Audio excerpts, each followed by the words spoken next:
Hello friends, my name is Preeti. Friends, आज हम discuss करेंगे आधुनिक इतिहास का सीरीज 2। इसमें हम डिस्कस करेंगे यूरोपीय कंपनियों का आगमन पार्ट 2। तो इसके पहले हम 11 क्वेश्चन डिस्कस कर चुके हैं सीरीज 1 में। तो जिन लोगों ने सीरीज 1 नहीं देखा है वो सीरीज 1 का वीडियो देख ले। तो हमारा पहला क्वेश्चन है, प्रथम कर्नाटक युद्ध का तात्कालिक कारण क्या था? प्रथम कर्नाटक युद्ध का तत्कालिक कारण क्या था? तो अंग्रेजों द्वारा फ्रांसीसियों के जहाजों पर कब्जा ही कर्नाटक युद्ध का तत्कालिक कारण था। कुछ जगह ऑप्शन में ये भी आता है कि ऑस्ट्रिया का उत्तराधिकार युद्ध इसका तत्कालिक कारण था। तो दोनों में से जो भी ऑप्शन में आएगा उसे हम टिक कर देंगे। अगर दोनों आता है तो हम अंग्रेजों द्वारा फ्रांसीसियों की जहाजों पर कब्जा। नेक्स्ट क्वेश्चन है कि ये युद्ध कब हुआ था? कर्नाटक का प्रथम युद्ध कब हुआ था? तो कर्नाटक का प्रथम युद्ध 1746 से 48 में हुआ था। कब हुआ था? 2 साल तक ये युद्ध चला था, 46 से 48। अच्छा, ये युद्ध समाप्त होता है या तो किसी को हराकर या तो संधि करके। तो कर्नाटक का प्रथम युद्ध एक्सला-सापल की संधि से समाप्त हुआ था। यह संधि 1748 में हुई थी। इस युद्ध का एक और इम्पोर्टेंट पॉइंट था कि इस संधि में मद्रास अंग्रेजों को मिला। किसे मिला? अंग्रेजों को मिला। हमारा नेक्स्ट क्वेश्चन है, कर्नाटक का द्वितीय युद्ध कब हुआ था? तो कर्नाटक का द्वितीय युद्ध 1749 से लेकर 1754 तक चला था। इसका कारण क्या था? तो इसका कारण था हैदराबाद तथा कर्नाटक के आंतरिक मामलों में विवाद। यह युद्ध भी पांडिचेरी की संधि से समाप्त हुआ था। यह संधि खत्म हुई थी 1754 में। और इस संधि का एक इम्पोर्टेंट पॉइंट था कि इसमें अंग्रेजों ने यह कहा कि अब वह राजाओं एवं नवाबों के आंतरिक मामलों में हस्तक्षेप नहीं करेंगे।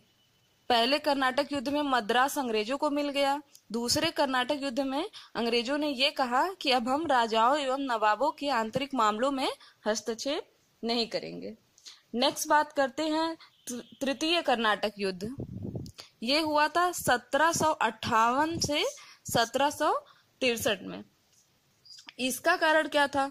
यह युद्ध का कोई कारण नहीं था, यह बस सप्तवर्षीय युद्ध से प्रभावित था। इन लोगों को युद्ध करके बहुत मजा आने लगा था, क्योंकि आप यहाँ पे ऊपर देखेंगे तो 46 से 48 2 साल वहां हो गए, और इधर 49 से 54 5 साल ये। तो यही है सप्तवर्षीय युद्ध, और कोई सप्तवर्षीय युद्ध नहीं है।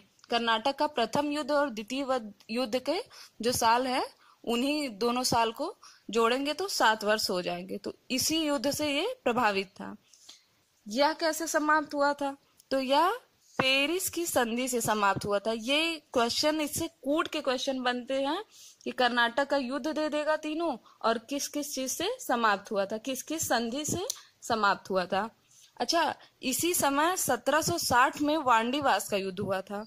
ये बहुत ही इंपॉर्टेंट युद्ध है। ये अलग से इसका क्वेश्चन बनता है कि वांडीवास का युद्ध कब हुआ था?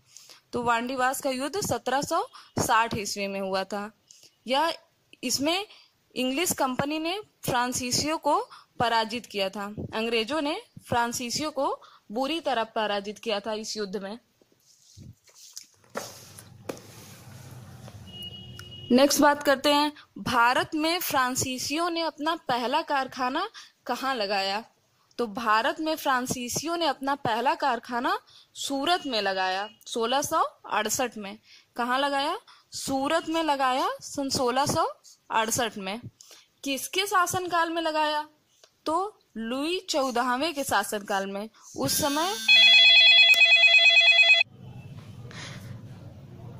सॉरी फ्रेंड्स, इस क्वेश्चन को हम फिर से पढ़ेंगे, कुछ टेक्निकल फॉल्ट की वजह से वीडियो बंद हो गया था। तो आइए देखते हैं, भारत में फ्रांसीसियों ने अपना पहला कारखाना कहाँ लगाया? तो भारत में फ्रांसीसियों ने अपना पहला कारखाना सूरत में लगाया सन 1668 में। इससे एक और क्वेश्चन जनरेट होता है कि किसके शासनकाल में लगाया? उस समय फ्रांस के राजा कौन थे? तो लुई 14वें थे। कौन थे? लुई 14वें। और फ्रांसीसियों ने अपना दूसरा कारखाना लगाया था मछलीपट्टनम में 1669 में, एक साल बाद। दोस्तों एक क्वेश्चन जनरेट होता है कि फ्रेंच ईस्ट इंडिया कंपनी की शुरुआत किसने किया? फ्रेंच ईस्ट इंडिया कंपनी की शुरुआत का श्रेय किसे जाता है? तो लुई 14वें के मंत्री थे कॉलबर्ट। कौन थे? कॉलबर्ट। तो इन्होंने 1664 ईस्वी में फ्रेंच ईस्ट इंडिया कंपनी की शुरुआत किया था। नेक्स्ट क्वेश्चन देखते हैं। बंगाल में निम्न में से कौन सा कारखाना डचों ने स्थापित किया? कौन सा कारखाना डचों ने बंगाल में स्थापित किया? तो चिंसुरा एक जगह है बंगाल में, वहां पर डचों ने 1653 ईस्वी में एक कारखाना स्थापित किया। नेक्स्ट बात करते हैं, यूरोपीय शक्तियों का भारतीय व्यापार में प्रवेश का सही तिथिक्रम। इसमें ध्यान देने वाली बात यह है दोस्तों कि ये पूछ रहा है कि यूरोपीय शक्तियों का भारतीय व्यापार में, कहाँ पूछ रहा है? व्यापार में प्रवेश का सही तिथिक्रम। अगर ये पूछे कि यूरोपीय शक्तियां किस क्रम में भारत में आई, तो वो है पीडीए डीएफ।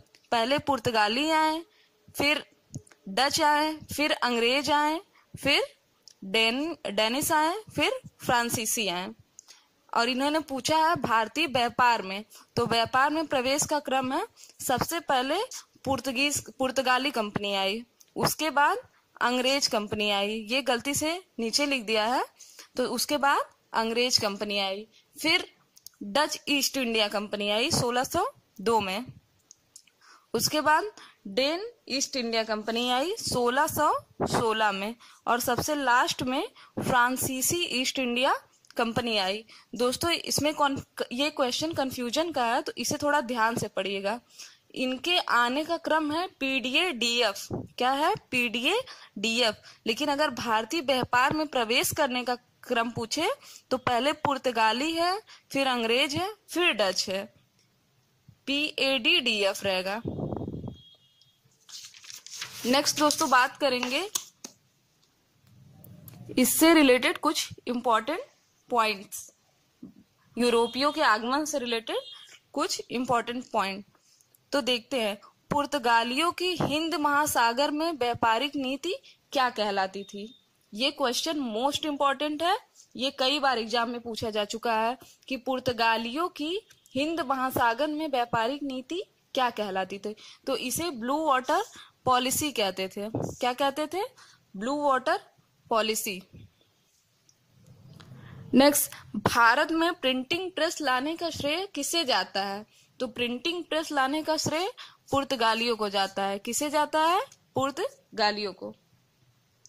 नेक्स्ट बात करते हैं, पुर्तगालियों ने ही सर्वप्रथम तंबाकू की खेती से भारत को अवगत कराया। किसने कराया? पुर्तगालियों ने ही हमें तंबाकू की खेती से अवगत कराया। नेक्स्ट बात करते हैं, पुर्तगालियों ने अपनी पहली फैक्ट्री 1503 में कोचीन में बनाई। कहाँ बनाई? 1503 में कोचीन में, और दूसरी फैक्ट्री 1505 में कुन्नूर में बनाया। अच्छा दोस्तों, पुर्तगाली भारत में सबसे पहले आए, 1498 में ये आ गए थे, लेकिन जाते टाइम ये सबसे लास्ट में गए। 1961 में पुर्तगाली भारत को छोड़ते हैं। नेक्स्ट बात करते हैं डच के बारे में। तो डच 1595-96 में ही भारत में आ चुके थे। ये नीदरलैंड, हॉलैंड के निवासी थे। कहाँ के निवासी थे? नीदरलैंड के। बात करते हैं अगर प्रथम डच फैक्ट्री की, तो प्रथम डच फैक्ट्री 1605 ईस्वी में मछलीपट्टनम में शुरू की गई। कहाँ शुरू की गई?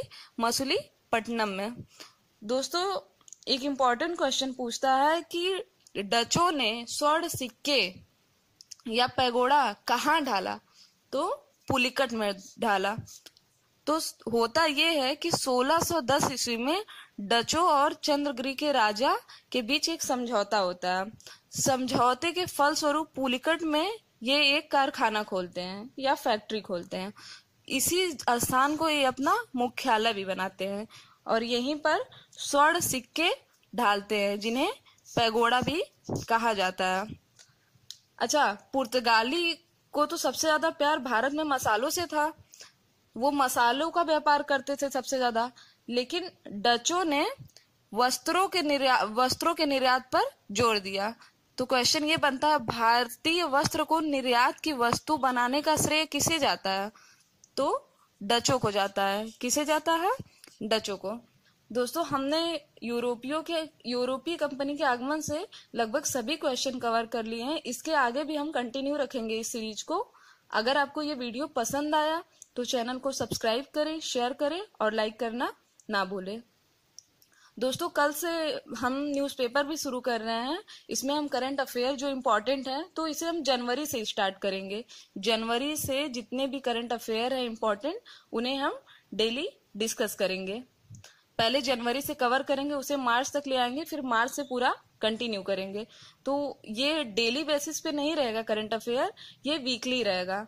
1 वीक का पूरा करंट अफेयर एक दिन में पढ़ाया जाएगा। तो चलते हैं। Thank you.